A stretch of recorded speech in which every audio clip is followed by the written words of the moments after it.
ವೀಕ್ಷಕರೇ, ಈ ಬ್ಯಾಂಕು ಮತ್ತು ಗ್ರಾಹಕರ ನಡುವೆ ಒಂದು ಉತ್ತಮವಾದಂತಹ ಸಂಬಂಧ ಇರಬೇಕು. ಆ ಸಂಬಂಧದ ಭಾಗವಾಗಿ ವಿಶ್ವಾಸ ಮತ್ತು ನಂಬಿಕೆ. ನೋಡಿ, ಈ ಪ್ರಕರಣದಲ್ಲಿ 5,313 ಕೇಸುಗಳಿಂದ ತಿಳಿದು ಬರ್ತಾ ಇದೆ. ಈ ಪ್ರಕರಣದ ಬಗ್ಗೆ ಇಂಚಿಂಚು ತನಿಖೆ ನಡೀಲೇಬೇಕು. ಸತ್ಯಾಂಶ ಹೊರಬರಬೇಕು. ಸಾಮಾನ್ಯ ಜನರ ಹಣಕ್ಕೆ ಭದ್ರತೆ ಸಿಗೋವರೆಗೂ ಕೂಡ ಫ್ರೀಡಂ ಟಿವಿ ಬಿಡೋ ಮಾತಿಲ್ಲ. ಸಾಮಾನ್ಯ ಜನರ ಆ ಹಣಕ್ಕೆ ಶಾಶ್ವತ ಭದ್ರತೆಯ ಫೀಲ್ ಆಗೋವರೆಗೂ ಕೂಡ ಫ್ರೀಡಂ ಟಿವಿ ಬಿಡೋದಿಲ್ಲ. ಸಂಬಂಧಪಟ್ಟವರ ಗಮನಕ್ಕೆ ತರುವಂತ ಪ್ರಯತ್ನಗಳನ್ನ ಮಾಡ್ತೀವಿ. ಬ್ಯಾಂಕ್ ಮಂಡಳಿ ಅಥವಾ ಅಧಿಕಾರಿಗಳು ಸ್ಪಷ್ಟನೆ ನೀಡುತ್ತಾರಾ ಅನ್ನೋದೇ ಪ್ರಶ್ನೆ ಈಗ. ಹಾಗಾದ್ರೆ ಈ ಬ್ಯಾಂಕ್ನಿಂದ ಮೋಸ ಹೋದವರು ಏನ್ ಹೇಳ್ತಾರೆ, ಅವ್ರ ಬಾಯಿಂದಲೇ ಅವರ ಅಭಿಪ್ರಾಯವನ್ನ ನೋಡೋಣ ಬನ್ನಿ. ನನ್ನ ಹೆಸರು ಮುನಿಶಾಪ ಅಂತ. ಸೊ ನಾನು ಈ 2017ರಲ್ಲಿ ಬಂಧನ್ ಬ್ಯಾಂಕ್ ಅನ್ನೋದಲ್ಲಿ ನಾನು ಮಾರ್ಟಿಗೇಜ್ ಲೋನ್ ತೊಗೊತೀನಿ. ಮಾರ್ಟಿಗೇಜ್ ಲೋನ್ ತೊಗೊಂಡಾಗ 2020ರಲ್ಲಿ ಕೋವಿಡ್ ಟೈಮಲ್ಲಿ ಮಾರ್ಟೋರಿಯಂ ಟೈಮಲ್ಲಿ RBI ಇನ್ಸ್ಟ್ರಕ್ಷನ್ ಕೊಟ್ಟಿರೋಂಗೆ ಸೊ 5 ತಿಂಗಳು ಅಷ್ಟೇ, 5 ತಿಂಗಳು ಮಾರ್ಟೋರಿಯಂ ತೊಗೊತೀನಿ. ನಾನು 5 ತಿಂಗಳು ಮಾರ್ಟೋರಿಯಂ ತೊಗೊಂಡೋದಕ್ಕೆ ಬಂಧನ್ ಬ್ಯಾಂಕ್ ಅವರು ನನಗೆ ಟೋಟಲ್ 17 ತಿಂಗಳು 12 ತಿಂಗಳು 1 ಇಯರ್ ಟೆನ್ಯೂರ್ ಪೀರಿಯಡ್ ಇನ್ಕ್ರೀಸ್ ಮಾಡಿದ್ದಾರೆ. 2038 ಒಂದು ಕ್ಲೋಸ್ ಆಗಬೇಕಾಯಿತು, 2039 ಮಾಡಿದ್ದಾರೆ.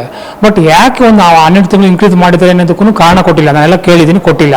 ಅದಲ್ಲದೆ 5 ಮಂತ್ಸ್ ಮಾಡಿ ತೊಗೊಂಡು ಆ್ಯಡ್ ಮಾಡಿದ್ದಾರೆ. ಟೋಟಲ್ 17 ತಿಂಗಳು ಇನ್ಕ್ರೀಸ್ ಮಾಡಿ 1,34,000 ನನ್ನ ಪ್ರಿನ್ಸಿಪಲ್ ಅಮೌಂಟ್ ಔಟ್ಸ್ಟ್ಯಾಂಡಿಂಗ್ ಅಮೌಂಟ್ಗೆ ಆ್ಯಡ್ ಮಾಡಿದ್ದಾರೆ. ಇದರ ಬಗ್ಗೆ ನಾನು ರೀಪೇಮೆಂಟ್ ಸೆಟಲ್ಮೆಂಟ್ ಕೊಡಿ ಅಂತ ಕೇಳಿದ್ದಕ್ಕೆ ಕೊಟ್ಟಿಲ್ಲ. RBI ಕಂಪ್ಲೇಂಟ್ ಮಾಡಿದೆ. ಕಂಪ್ಲೇಂಟ್ ಮಾಡಿದಾಗಲೂ ಅವರು ಲಾಸ್ಟ್ಗೆ ಯಾವುದೋ ಈ ಒಂದು ಕಾಪಿಯನ್ನು ಕೊಟ್ಟಿದ್ದಾರೆ RBI ಕಡೆಯಿಂದ ಕೊಟ್ಟಿದ್ದಾರೆ. ಇದರಲ್ಲಿ ಔಟ್ಸ್ಟ್ಯಾಂಡಿಂಗ್ ಬ್ಯಾಲೆನ್ಸ್ ಕಾಲಮ್ಮೇ ಇಲ್ಲ. ಇದನ್ನು ರೀಪೇಮೆಂಟ್ ಟ್ರ್ಯಾಕ್ ಅಂತ ಕೊಡ್ತಾರೆ. RBI ಅವರು ಗಮನಕ್ಕೆ ತಗೊಂಬಂದ್ರು ಸಹ ಅವ್ರನ್ನೂ ಸಹ ಇದರಲ್ಲಿ ಮಿಂಗಲ್ ಆಗಿದ್ದಾರೆ. ಇದೊಂದು ದೊಡ್ಡ ಸ್ಕ್ಯಾಮ್ ಥರ ಮಾಡ್ತಾ ಇದ್ದಾರೆ. ನನಗೆ ಈ ರೀತಿ ಮಾಡಿದ್ದಾರೆ ಅಂದಮೇಲೆ ನನಗೆಲ್ಲ ಗೊತ್ತಾಗುತ್ತೆ. ನಾನು ಎಜುಕೇಟೆಡ್ ನನಗೆ ಈ ಥರ ಮಾಡಿದರೆ ಅಂದಮೇಲೆ ಇನ್ನು ಗೊತ್ತಿಲ್ಲದೆ ಇನ್ನು ಎಷ್ಟೋ ಕೋಟ್ಯಾಂತರ ಜನಕ್ಕೆ ಏನೇನು ಮಾಡಿರ್ಬೋದು ಅಂತ. ಅದಾದಮೇಲೆ ನೆಕ್ಸ್ಟ್ ಈ ಥರ ಒಂದು ಕೊಡ್ತಾರೆ. ಇದೊಂದು ರೀಪೇಮೆಂಟ್ ಟ್ರ್ಯಾಕ್ ಅಂತ ಕೊಡ್ತಾರೆ. ಇದರಲ್ಲಿ ಏನೇ ಅದು ಡಾಕ್ಯುಮೆಂಟ್ಸ್ ರಿಲೇಟೆಡ್ ಅಂದರೆ ಕಸ್ಟಮರ್ ನೇಮ್ ಆಗಲಿ ಬ್ಯಾಂಕ್ ನೇಮ್ ಆಗಲಿ ಏನು ಡೀಟೇಲ್ಸೇ ಇಲ್ಲ. ಇದನ್ನು ಯಾರು ರೀಪೇಮೆಂಟ್ ಸೆಟಲ್ಮೆಂಟ್ ಅಂತ ಹೇಳ್ತಾರಾ?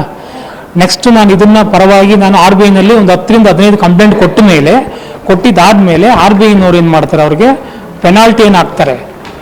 ರೀಸೆಂಟಾಗಿ ಆಗಸ್ಟ್ 2025ನಲ್ಲಿ RBIನವರು ಪೆನಾಲ್ಟಿ ಹಾಕ್ತಾರೆ. ಅದು ಏನು ವಿಚಾರದ ಮೇಲೆ ಹಾಕ್ತಾರೆ ಅಂತಂದರೆ, ಭಾಳ ಮುಖ್ಯವಾಗಿರೋದು ಇವರು ಸ್ಪೆಸಿಫಿಕ್ ಆಗಿ ಕಸ್ಟಮರ್ ಅಕೌಂಟಲ್ಲಿ ಹಸ್ತಕ್ಷೇಪ ಮಾಡಿದ್ದಾರೆ ಅಂದ್ಬಿಟ್ಟು ಪೆನಾಲ್ಟಿ ಹಾಕ್ತಾರೆ. ಅದನ್ನು ಲಾಗ್ ಬುಕ್ಕಲ್ಲಿನೂ ಸಹ ತೋರಿಸಿಲ್ಲ ಅಂತಲೂ ಹೇಳ್ತಾರೆ. ಅದ್ರ ಮೇಲೆ ಪೆನಾಲ್ಟಿ ಹಾಕಿರೋದು ರೀಸೆಂಟಾಗಿ 4 to 5 months ಬ್ಯಾಕ್. ಅದಲ್ಲದೆ ನಮ್ಮದು ರೇಟ್ ಆಫ್ ಇಂಟ್ರೆಸ್ಟ್ ಇರೋದು 10.9, ಅದು ವೇರಿಯೇಬಲ್ಲು. ಇದು ಸ್ಯಾಂಕ್ಷನ್ ಲೆಟ್ರು, ನಮ್ಗೆ ಕೊಟ್ಟಿರ್ತಕ್ಕಂಥ ಸ್ಯಾಂಕ್ಷನ್ ಲೆಟ್ರು 10.90 ಇರೋದು ರೇಟ್ ಆಫ್ ಇಂಟ್ರೆಸ್ಟ್. ಇಟ್ ಇದು ವೇರಿಯೇಬಲ್ಲು. ಬಟ್ ಆದರೆ ಅವರು ರೀಪೇಮೆಂಟ್ ಸೆಟಲ್ಮೆಂಟ್ ಅಂದ್ಬಿಟ್ಟು ಇನ್ನೊಂದು ಕಾಪಿನ ಮೇಲೆ ಕಳಿಸ್ತಾರೆ. ಅದರಲ್ಲಿ ಫ್ರಮ್ ದಿ ಬಿಗಿನಿಂಗ್ ಸ್ಟಾರ್ಟಿಂಗಿಂದನೇ ಹಿಡಿದು ಟೋಟಲ್ಲು 48 ಮಂತ್ಸ್ವರೆಗೂ ಸೇಮ್ ರೇಟ್ ಆಫ್ ಇಂಟ್ರೆಸ್ಟ್ನ ಕಂಟಿನ್ಯೂ ಮಾಡ್ತಾರೆ. 11.7 ಅಂತ. ಇದನ್ನು ನೀವು ಯಾರೇ ಚಾರ್ಟ್ ಅಕೌಂಟೆಂಟ್ಗೆ ಆಗಲಿ ಇನ್ಯಾರಿಗೆ ಆಗಲಿ ಎಕ್ಸ್ಪರ್ಟ್ ಒಪಿನಿಯನ್ ತೊಗೊಂಡ್ರೆ ಇದು ಫೋರ್ಜರಿ ಅಂದ್ಬಿಟ್ಟು ಕ್ಲಿಯರಾಗಿ ಗೊತ್ತಾಗುತ್ತೆ. 5 ತಿಂಗಳು ಬಾಕಿ ಇದ್ದ ಹಣಕ್ಕೆ ನಿಮಗೆ ಇಷ್ಟ ಬಂದ ಹಾಗೆ ವಿಸ್ತಾರವಾದ ತಿಂಗಳುಗಳನ್ನ ಆ್ಯಡ್ ಮಾಡ್ಕೊಂಡು ಹೋಗ್ತೀರಿ. ಲೋನ್ ರೀಪೇಮೆಂಟ್ ಟ್ರ್ಯಾಕ್ ನಲ್ಲಿ ಒಂದು ವಿವರ, ನಿಮ್ಮಲ್ಲಿ ಸ್ಟೇಟ್ಮೆಂಟ್ ಪಡೆದಾಗ ಆ ಸ್ಟೇಟ್ಮೆಂಟ್ ಇಲ್ಲಿ ಇರುವಂತಹ ವಿವರವೇ ಬೇರೆ, ಎಲ್ಲವೂ ತದ್ವಿರುದ್ಧ. ಸೊ ಬ್ಯಾಂಕಿಂಗ್ ಸಿಸ್ಟಮ್ ಇಷ್ಟರ ಮಟ್ಟಿಗೆ ಒಂದು ತರಹದ ವಿಶ್ವಾಸಕ್ಕೆ ಅರ್ಹವಲ್ಲದ ಅಲ್ಲಿನ ಗ್ರಾಹಕರೇ ನಿರಾಕರಿಸ್ತಾ ಇದ್ದಾರೆ. ನೋಡಿ, ಈವರೆಗೂ ಅಲ್ಲಿ ನೊಂದವರು, ಅಲ್ಲಿ ಮೋಸ ಹೋದವರು ಮಾತನಾಡ್ತಾ ಇದ್ರು. ಕೋವಿಡ್ ಸಂದರ್ಭದಲ್ಲಿ ಒಂದು ರಿಯಾಯಿತಿಯನ್ನು ಕೊಡಲಾಗಿತ್ತು. ಆ ರಿಯಾಯಿತಿ ಅಂದ್ರೆ ಏನು? 5 ತಿಂಗಳಲ್ಲಿ ಕೆಲವರಿಗೆ ಸಾಲ ತೀರಿಸೋದಕ್ಕೆ ಸಾಧ್ಯ ಇರೋದಿಲ್ಲ. ಅಂತಹ ಸಂದರ್ಭದಲ್ಲಿ ಆ ಸಾಲವನ್ನ ಮೊರಟೋರಿಯಂ ಅವಧಿಯ ಅಂದ್ರೆ ಆ ಒಂದು ರಿಯಾಯಿತಿ ಯೋಜನೆಯನ್ನು ಕೊಡಲಾಯಿತು. ಆದರೆ ಅದನ್ನೇ ಈಗ ಮಿಸ್ಯೂಸ್ ಮಾಡಲಾಗ್ತಾ ಇದೆಯಾ?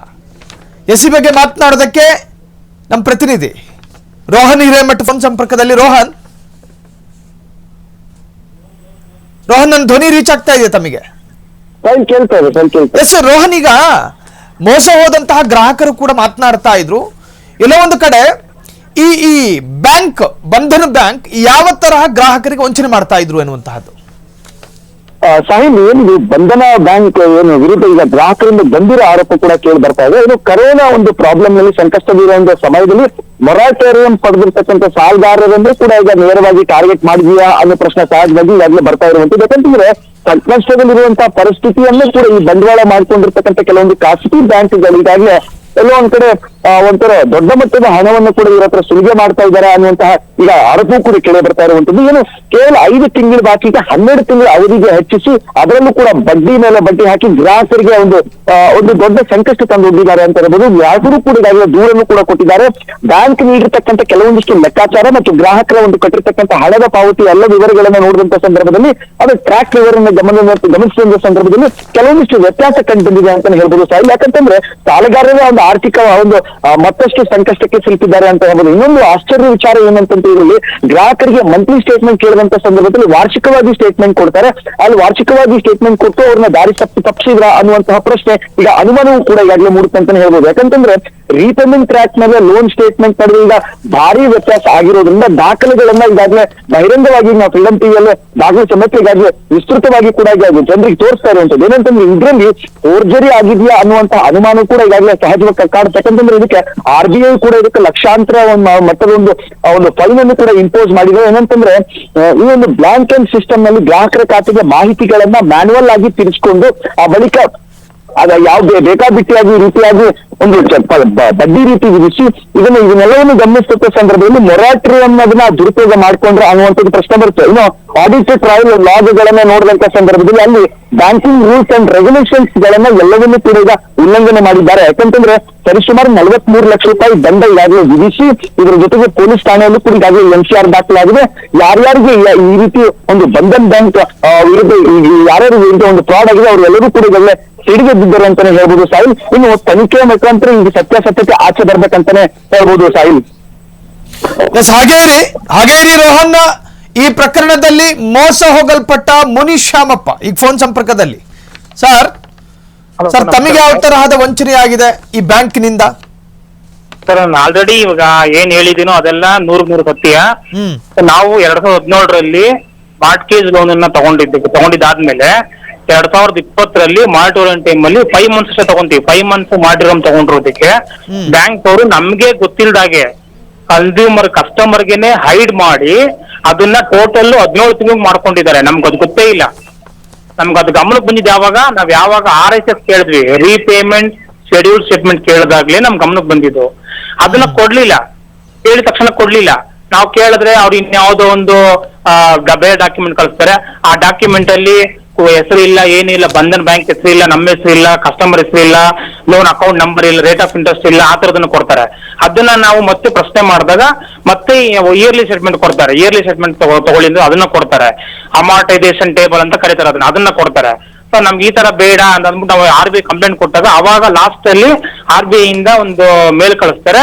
ಅದರಲ್ಲಿ ಔಟ್ಸ್ಟ್ಯಾಂಡಿಂಗ್ ಕಾಲಮ್ಮೇ ಇರೋದಿಲ್ಲ. ಅದು ಆಕ್ಚುಲಿ ಅದು RSS ಅಲ್ಲ, ರೀಪೇಮೆಂಟ್ ಸ್ಟೇಟ್ಮೆಂಟ್ ಅಲ್ವೇ ಅಲ್ಲ. As per the RBI guidelines, as per the RBI ಏನು ರೂಲ್ಸ್ ಅಂಡ್ ರೆಗ್ಯುಲೇಷನ್ಸ್ ಇದೆಯೋ ಅಥವಾ ಇಂಡಿಯನ್ ಅಕೌಂಟಿಂಗ್ ಸ್ಟ್ಯಾಂಡರ್ಡ್ಸ್ ಪ್ರಕಾರ ಅವರು ಮೇಂಟೈನ್ ಮಾಡಿಲ್ಲ, ರೆಕಾರ್ಡ್ಸ್ ಮೇಂಟೈನ್ ಮಾಡಿಲ್ಲ. ನಮಗೇನೆ ಗೊತ್ತಿಲ್ದಂಗೆ 17 ತಿಂಗಳದ್ದು ಎಕ್ಸ್ಟ್ರಾ ಹಾಕಿದ್ದಾರೆ. ಒಂದು ವರ್ಷಕ್ಕೆ ಬರೀ ಮಾರ್ಟೋರಿಯಂ ಇಂಟ್ರೆಸ್ಟ್ ಬಂದ್ಬಿಟ್ಟು 1,34,288 ರೂಪಾಯಿ ಹಾಕಿದ್ದಾರೆ. ಯಾವ ಬೇಸ್ ಮೇಲೆ ಹಾಕಿದ್ದಾರೆ? ನಾನು ಅದನ್ನು ಪ್ರಶ್ನೆ ಮಾಡಿದ್ದೀನಿ, ಮೇಲ್ ಹಾಕಿದ್ದೀನಿ. ಇದನ್ನ ಯಾವ ಬೇಸ್ ಮೇಲೆ ಮಾಡಿದ್ರೆ ಇದು ಫಾರ್ಮುಲಾನ ಕೊಡಿ ನನಗೆ ಅಂತ ಕೇಳಿದ್ರೆ ಇದುವರೆಗೂ ಕೊಟ್ಟಿಲ್ಲ. ಕನ್ಸ್ಯೂಮರ್ ಕೋರ್ಟ್ ಅಲ್ಲಿ ಸಹ ಆಲ್ರೆಡಿ ಕೇಸ್ ನಡೀತಾ ಇದೆ, ಅಲ್ಲೂ ಸಹ ಡಾಕ್ಯುಮೆಂಟ್ ನ ಪ್ರೊಡ್ಯೂಸ್ ಮಾಡಿಲ್ಲ. ಡಾಕ್ಯುಮೆಂಟ್ ನ ಒಂದು ಕೊಟ್ರೆ ಇನ್ನೊಂದು ಕೊಡೋದಿಲ್ಲ. ನಾವು ಅದು IAL ಹಾಕಿದೀವಿ.